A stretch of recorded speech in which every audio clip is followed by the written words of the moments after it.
Bueno, continuamos en las 5 de las 7 y vamos con un debate de candidatos al Congreso de la República. ¿De quiénes se trata? Bueno, se trata de César Figueredo, candidato al Congreso por Somos Perú, con el número 9, Somos Perú, que lleva al señor Daniel Salaverry como candidato a la presidencia de la República y al expresidente Martín Vizcarra como número 1 en la lista por Lima. El señor Figueredo además ha sido jefe de campaña de Somos Perú y ha sido exdirector ejecutivo de COFOPRI. Y también estamos con el señor Pedro Morales Miranda, candidato al Congreso por Acción Popular con el número 5. Muy buenas noches, señores, por estar con nosotros en las 5 de las 7. Y quería empezar con un tema que tiene que ver con la reforma política, ¿no? Con la reforma política y con dos hechos que ocurrieron en los últimos 5 años, en este quinquenio tan agitado que hemos tenido y de tanta confrontación entre dos poderes del Estado, que sí nos llaman a la reflexión si sería necesario o no ir hacia una reforma política o hacer cambios, digamos, en este equilibrio de poderes. Y ahí, candidato Morales, le pregunto si estaba de acuerdo con el cierre del Parlamento, como lo hizo el expresidente Vizcarra, o también con la vacancia contra el expresidente Vizcarra. Sí, muchas gracias, Omar. Un saludo a todos los que nos escuchan y nos ven. Un saludo también a César.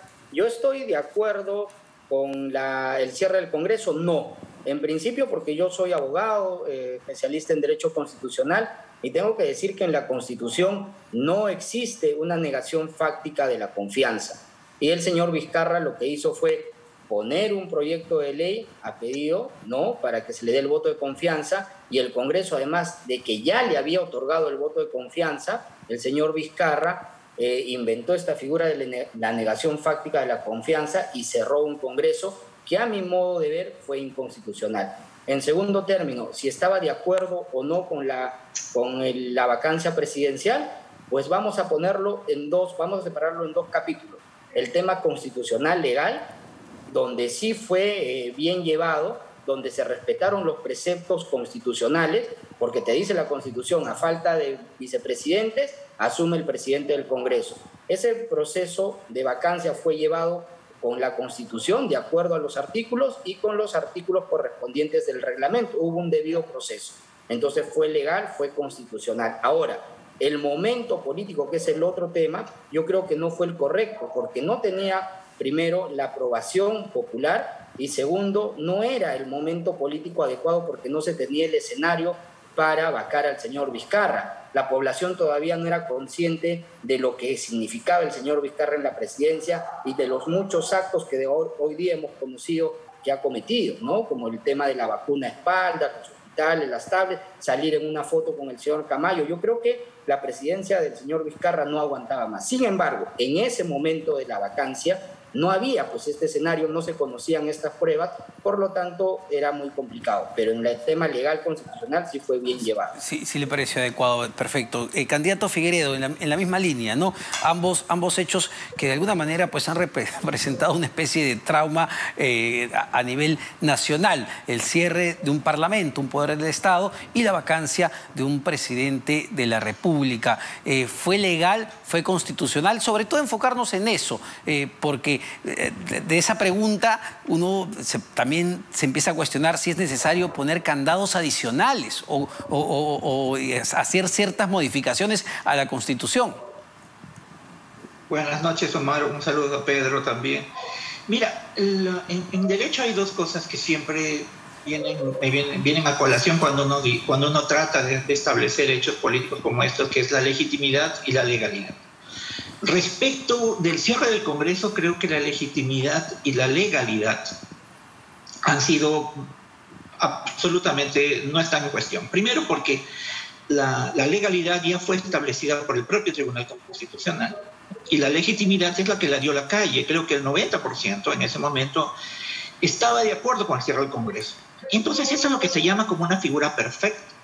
Si es legal y además es legítimo, porque es lo que es el clamor de la gente, entonces es un hecho que no tiene ningún tipo de... o sea, no había nada más que hacer. O sea, no. En cambio, en el cuanto a la vacancia del presidente Vizcarra, acá hay dos cosas que hay que ver. Primero, se puede decir que tenía legalidad, al final recordemos que el Tribunal Constitucional no se pronunció sobre el fondo de la situación, porque dijo que sobre la base de los hechos consumados ya de qué vamos a tratar, ¿no? Entonces dejó las cosas ahí y se lavó las manos como Pilatos. Pero respecto a la legitimidad, ahí sí está claro que a la gente tan no le gustó que no duró ni 5 días el gobierno. Creo yo que hemos llegado a un punto tal en el que nosotros sí necesitamos un nuevo pacto social, Omar. Un nuevo pacto social que nos lleve a nosotros a vivir los próximos 200 años más de independencia. Hemos pasado 200 años con diferentes constituciones, y Pedro es un especialista en esto también, y la Constitución siempre ha respondido a un momento especial. Es decir, cada vez que ha existido una eclosión social, un problema social muy grande, la propia sociedad clama por una nueva constitución como un nuevo pacto social. Y creemos desde Somos Perú que eso es lo que se necesita, una nueva constitución que mire al futuro, pero con la legitimidad que se requiere ahora, actualmente, ¿no? Ya la población es mucho más participativa en las decisiones políticas. La sociedad civil ha despertado, es un actor más dentro del proceso de la política, y yo creo que por eso tenemos que tener una nueva constitución que nos lleve a un nuevo Perú, que nos lleve a los próximos 500 años del Perú para el desarrollo. No hemos tenido un desarrollo sin igualdad. No es posible que hayamos llegado a estas alturas y, por ejemplo, para poner un caso sencillo, ¿no? El hombre ha llegado a la luna y todavía no tenemos una carretera que llegue a Iquitos, por amor de Dios. O sea, hay muchas cosas que no hemos logrado hacer pese a tener 200 años, pese a que hayan tantas cosas. Mira, solo ahora, para terminar. Sí, Omar. No, termine, por favor, para darle la palabra al candidato Morales. Otro ejemplo tan claro es, mira, en el Perú, cuando llegaron al Perú el año pasado, que celebramos ahora, bueno, celebrar es un decir, ¿no?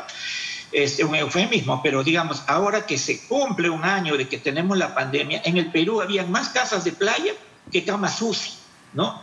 O sea, había más casas de playa en Asia que camas UCI, ¿no? O sea, algo estamos haciendo mal, necesitamos un nuevo pacto social, y yo creo que una nueva constitución nos va a ayudar a eso. Podríamos entrar al plano de salud, pero me quería concentrar más, digamos, en debatir la reforma política y la necesidad justo de esos cambios constitucionales. Y ahí le preguntaba al candidato Morales si no habría que introducir un cambio en la Constitución, porque más allá de la persona que se trate, más allá de que se trate del señor Vizcarra, del señor Kuczynski, lo que da la impresión de estos 5 años que hemos vivido es que la figura presidencial es altamente vulnerable. Es decir, es más fácil vacar en este país al presidente de la República que vacar a un alcalde. Y eso tampoco es posible.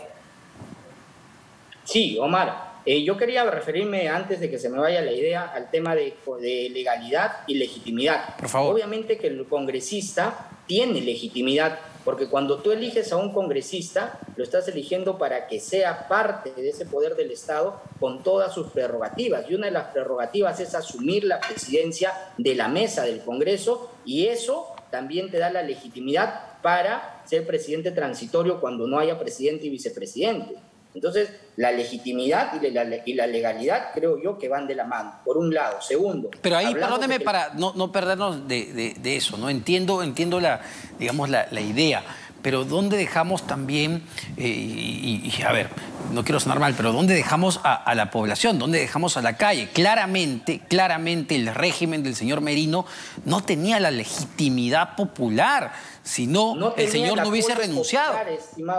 Estimado Omar, no tenía el apoyo popular, pero sí tenía la legitimidad que el mismo pueblo le dio al votar por este Congreso, porque el Congreso eligió a los 130 parlamentarios y todos ellos con su prerrogativa de poder asumir la presidencia. Pero eso no nos dice que algo está pasando o algo estamos haciendo mal en el sistema de repartición, porque lamentablemente la población no se siente identificada con el Congreso de la República. Definitivamente que sí, Omar, y eso no solamente pasa en el Perú, pasa en muchos lugares del mundo. Lo que acá se tiene que hacer, y yo creo que va a haber un consenso tremendo, todos vamos a estar de acuerdo, incluido también César, es que se tiene que reformar la Constitución en los artículos pertinentes de la relación entre el Poder Ejecutivo y el Poder Legislativo, porque existen muchos vacíos constitucionales, por ejemplo, ¿qué es una vacancia por incapacidad moral? ¿Qué es la incapacidad moral? Es algo muy subjetivo que hay que determinarlo. Exacto. ¿Cuándo se pide el voto de confianza? ¿Se puede pedir por un proyecto de ley? ¿Se puede pedir por políticas de Estado? ¿Cuándo se pide la cuestión de confianza? ¿Cuándo se puede cerrar el Congreso? Si por un ministro puedes poner en riesgo todo el gabinete y si no le das el voto de confianza a ese ministro, ¿se puede cerrar el Congreso? Existe la negación fáctica de la confianza. Todos esos temas tienen que estar regulados hoy día en la Constitución para que se termine este enfrentamiento de poderes ejecutivo y legislativo, para que un presidente no pueda meterse en el ámbito del Congreso de la República y para que el Congreso de la República no legisle con la sangre en el ojo para poder vacar al presidente, como bien tú lo has dicho, Omar. Es muy fácil vacar un presidente, pero esta relación entre estos dos poderes tiene que estar bien establecida para que no ocurra lo que ha ocurrido hoy día. Hoy día estamos en la situación en la que estamos porque se han descuidado los verdaderos proyectos de ley, no se han debatido lo que a la población le va a beneficiar, porque todos hemos estado poniendo el ojo en esta bronca que ha habido entre el presidente de la República y el Congreso.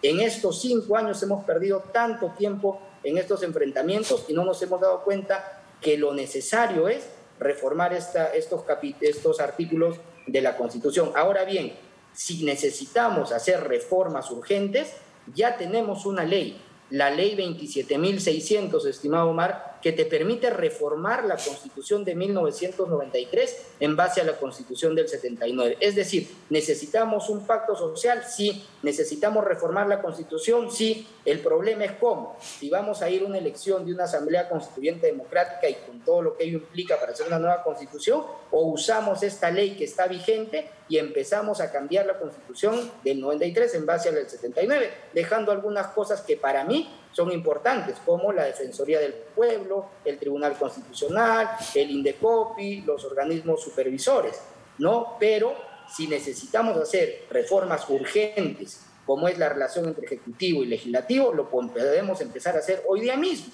Si necesitamos reformar el capítulo económico, lo podemos hacer hoy día mismo. O sea, ¿por qué queremos tener una asamblea constituyente? ¿Para qué? Si podemos reformar la Constitución total en base a esta ley. Ahora, entonces, eso ya está ahí. Y en esa relación, Poder Ejecutivo y Congreso de la República, que esperemos sea mejor en los próximos 5 años, sobre todo por los retos que tenemos hacia adelante, todavía con una pandemia, con una crisis económica en marcha, desempleo, ahí no fue un error, candidato Figueredo, eliminar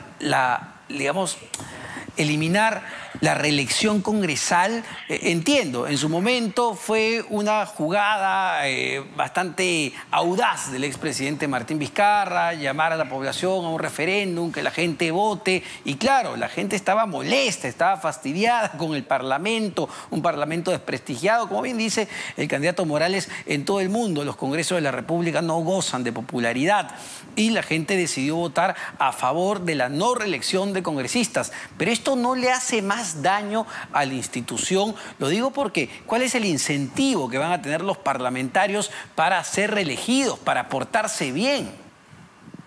Justamente, ¿no? Yo creo que eso fue sometido a un referéndum y la población habló. Y volvemos al tema inicial, ¿no? ¿Cuál es la legitimidad y cuál es la legalidad? Si yo soy elegido para promover normas que favorezcan al pueblo, para ayudar a la paz social y al bienestar, yo tengo legalidad porque he sido elegido y tengo legitimidad porque para eso he sido elegido. Pero si mi obrar es diferente a aquel para lo que yo he hecho, pierdo legitimidad. Y es lo que tú decías al principio. La calle habló, la calle dijo, por más que yo te haya elegido, tú no me representas, porque estás haciendo algo para lo que yo no te he elegido. Igual que los alcaldes, son alcaldes que son electos para desarrollar su ciudad, mejorar el nivel de vida, pero sin embargo se dedican a robar. Claro, ¿son legalmente alcaldes? Sí, pero su legitimidad está por los suelos porque están haciendo algo diferente para aquello de lo cual fueron elegidos. En el caso de los congresistas, ¿qué es lo que vimos? No existía una norma que permitiera el acceso de los ciudadanos a participar en la política nacional. De hecho, por ejemplo, ahora el hecho fáctico de que postulemos, ¿no? Junto con Pedro. Perdone, candidato, discúlpeme que lo corte, pero está hablando el presidente Francisco Sagasti, tenemos que escucharlo. Ok. Francisco Sagasti, por favor. Muy buenas noches, queridos ciudadanos, queridas ciudadanas. La llegada de este nuevo lote de vacunas realmente es algo que nos llena de alegría y de esperanza. Aquí nos llegan parte de las vacunas que nos están llegando todas las semanas de Pfizer por el contrato bilateral que tenemos con este proveedor de vacunas, pero también, y lo más importante que quiero destacar hoy, es que nos llegan 117.500 dosis que hemos conseguido a través de la facilidad COVAX, este esfuerzo multilateral que ha permitido a muchos países que no hubieran tenido acceso a la vacuna lograr hacerlo a través de la solidaridad y la cooperación internacional. El Perú se convierte así en el segundo país en América Latina en recibir vacunas de Pfizer, esta vez a través de la facilidad COVAX. Esta facilidad COVAX es algo muy especial. Es el producto de un esfuerzo de varios organismos internacionales, entre ellos la Coalición para la Innovación en la Preparación para Epidemias, CEPI, la Alianza Global para las Vacunas y la Inmunización, Gavi, y por supuesto la Organización Mundial de la Salud y las Naciones Unidas en general. Han trabajado en contacto y de acuerdo con la UNICEF, otra organización de las Naciones Unidas que ha colaborado estrechamente en nuestro país, sobre todo para mejorar la condición de la niñez. Con el representante de las Naciones Unidas, a los cuales se han unido los directores y representantes de otras agencias el día de hoy, lo que podemos indicar que esta compleja y difícil tarea de vacunar a todos los peruanos y las peruanas sigue sin pausa. Estamos tratando de acelerar el ritmo que dependerá de la disponibilidad de las vacunas. Hasta el momento tenemos firmados ya acuerdos para recibir 48 millones de dosis de vacunas durante el año de 2021, el año del Bicentenario de la Independencia, y seguimos negociando con otros proveedores, con otros laboratorios, para garantizar aún más dosis que permitan vacunar a toda la población adulta en nuestro país. Sabemos que eso va a requerir un enorme esfuerzo logístico, pero no va a ser una cosa que no podamos lograr todos los peruanos.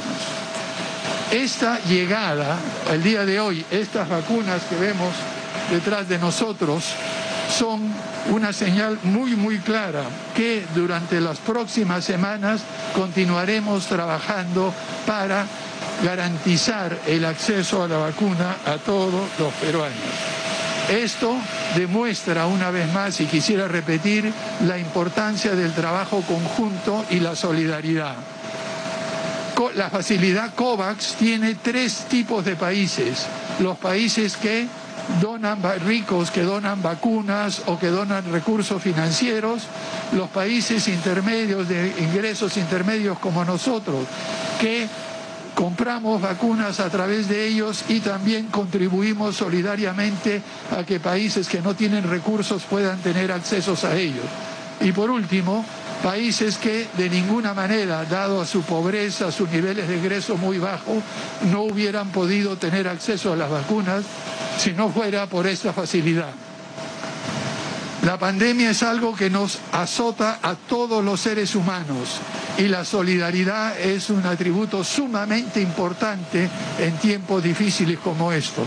Y aún más importante es la solidaridad internacional. Estas vacunas irán al CENARES, están bien camino hacia allá, donde se tiene a la disposición un congelador, un ultracongelador que las conservará antes de empezar a repartirlas para vacunar a todos los peruanos y peruanas. Quisiera agradecer finalmente el compromiso que tiene la cooperación internacional con el Perú. No solamente hemos recibido de la cooperación internacional, tanto multilateral como bilateral, no solamente hemos recibido vacunas, hemos recibido respiradores mecánicos, hemos recibido una serie de donaciones de diferentes países, camas UCI, equipos de protección, por lo cual estamos muy agradecidos. Pese a las diferencias internacionales que vemos, pese a los problemas que estamos enfrentando en todo el mundo, pese al nacionalismo de vacuna que ataca a algunos países, tenemos fe en nuestro país que la colaboración y la cooperación internacional, tal como podemos dar testimonio ahora, logrará superar este difícil trance y hacer que la humanidad vea el futuro una vez más con esperanza, así como lo estamos haciendo en nuestro país, en el cual el gobierno de transición y emergencia está haciendo todo lo posible por devolverle la confianza y la esperanza a nuestro país. Muchas gracias a todos.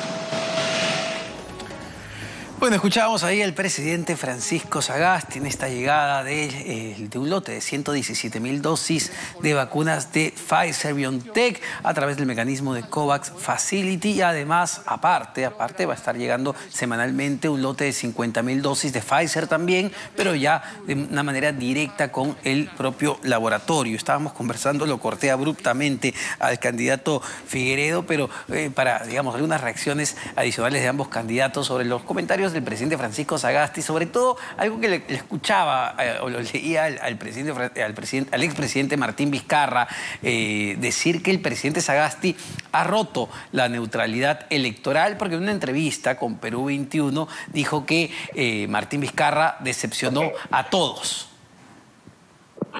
Y es verdad, yo no tendría por qué decirlo. Y si vamos a esperar que el presidente Sagasti salga cada semana o cada 3 días a decir, llegaron 50.000, llegaron 10.000, llegaron 20.000, realmente, o sea, no, o sea, era el hecho significativo cuando llegaron las primeras vacunas. Lo demás te diría que hasta podría ser parte de una campaña, ¿no? Pero recordemos que él ha sido candidato a la vicepresidencia, ¿no? Y él tendría que mantenerse completamente al margen de todo esto, ¿no? O sea, un presidente saliendo a decir que ha llegado un lote más, con que salga el ministro de Salud, suficiente, ¿no? Vamos, pero Martín Vizcarra salía al mediodía y nos acompañaba en el almuerzo casi a diario durante la pandemia. Claro que sí. También le gustaba la cámara al expresidente Claro que Vizcarra. Sí, pero no estábamos en elecciones.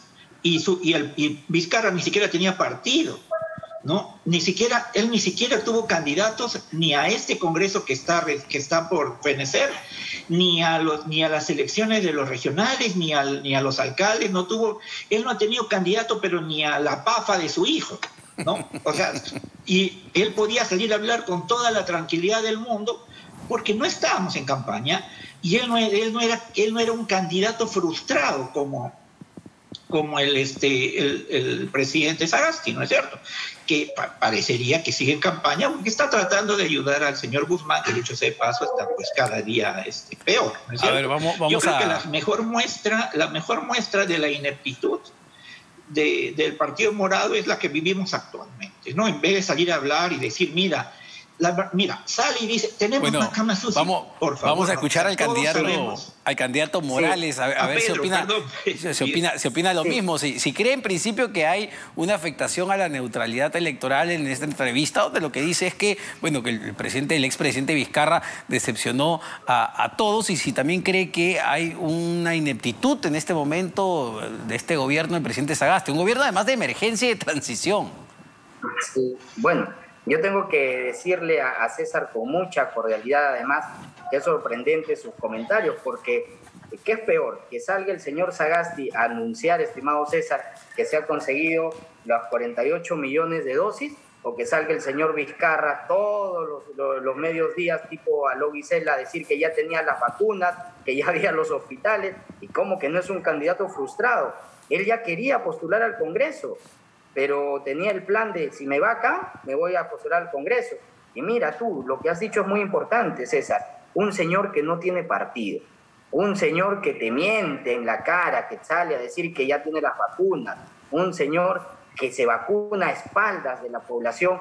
Entonces, obviamente, la población tiene que sacar sus conclusiones y no votar por este señor, porque tú en los comentarios anteriores, además, también has dicho algo, no fue un golpe. Porque una cosa es la legitimidad y otra cosa es la legalidad. Perfecto, hemos señores. concordado, estimado César, en que no había ningún golpe por la legalidad. Muchísimas gracias para ambos. Lamentablemente se nos ha acabado el tiempo, pero los hemos podido escuchar y además escuchar sus propuestas.